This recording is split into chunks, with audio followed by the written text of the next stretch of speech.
तो आज हम देखेंगे ट्रिग्नोमेट्रिक रेशियो होते क्या। तो ट्रिग्नोमेट्रिक रेशियो के लिए सबसे पहले हमको एक ट्राइंगल के बारे में, जो राइट एंगल ट्राइंगल है बी, यहाँ B is a right angle और इससे बना हुआ ट्राइंगल ए बी सी है। तो बी के सामने वाला जो साइड होगा वो हाइपोटेन्यूज या एच कहलाएगा। परपेंडिकुलर के सामने वाला एंगल ए है, और या बोलेंगे एंगल ए के सामने वाला परपेंडिकुलर होगा, और एंगल सी के सामने वाला बेस होगा। ये याद रखना है हमेशा हमको, ये रेशियो।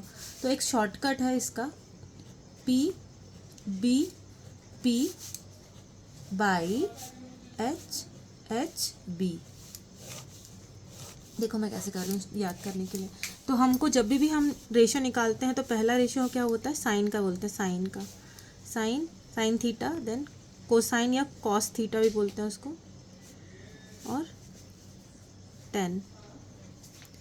तो एक्चुअली हम ये साइन किसका निकालते हैं, sine of A, cos of angle A and tan of angle A. तो अब ये P B P H H B क्या है, सो पी बी पी क्या होता है, साइन एंगल ए निकालने के लिए हमको परपेंडिकुलर, मतलब परपेंडिकुलर ये हो गया, perpendicular upon high, perpendicular upon hypotenuse H. तो इसको हम क्या लिख सकते हैं, पी को हम, पी क्या है, बी सी अपॉन ए सी। सेम यहाँ कॉस है, कॉस को हम क्या लिख सकते हैं, बेस अपॉन हाइपोटेन्यूज। यहाँ बेस क्या है, देखो बेस क्या है, बेस है ए बी अपॉन ए सी, और थर्ड क्या है, टेन ऑफ एंगल ए क्या निकलेगा, टेन ऑफ एंगल ए होगा परपेंडिकुलर क्या है, B C upon perpendicular which is this upon A B. तो एक्चुअली ये इनके बीच का रेशियो है। तो हमको शॉर्टकट में कैसे याद रखेंगे, P B P by H H B. तो फर्स्ट पी अपॉन एच क्या हो जाएगा, साइन ऑफ, और ratio of trigonometric sine of angle A, cos angle A क्या हो जाएगा, बेस अपॉन हाइपोटेन्यूज, और 10 हो जाएगा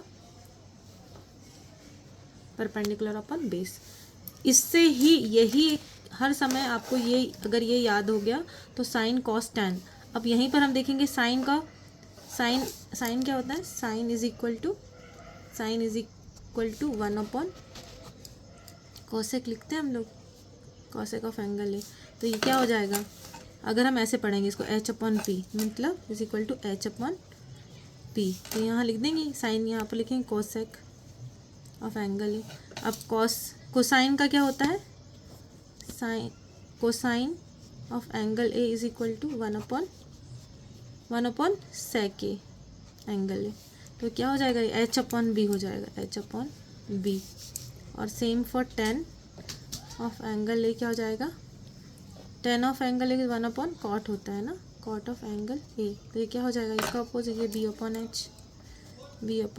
तो ये बहुत शॉर्टकट मेथड है, ये तीनों 6 पूरे रेशियो याद, ट्रिग्नोमेट्रिक रेशियो याद करने के लिए। तो यहाँ मैं लिख देती हूँ सेक ऑफ एंगल ए, और यहाँ पे लिखती हूँ cot of angle A.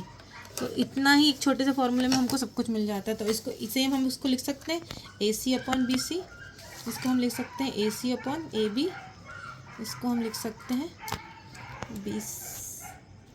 A B upon B C. Okay.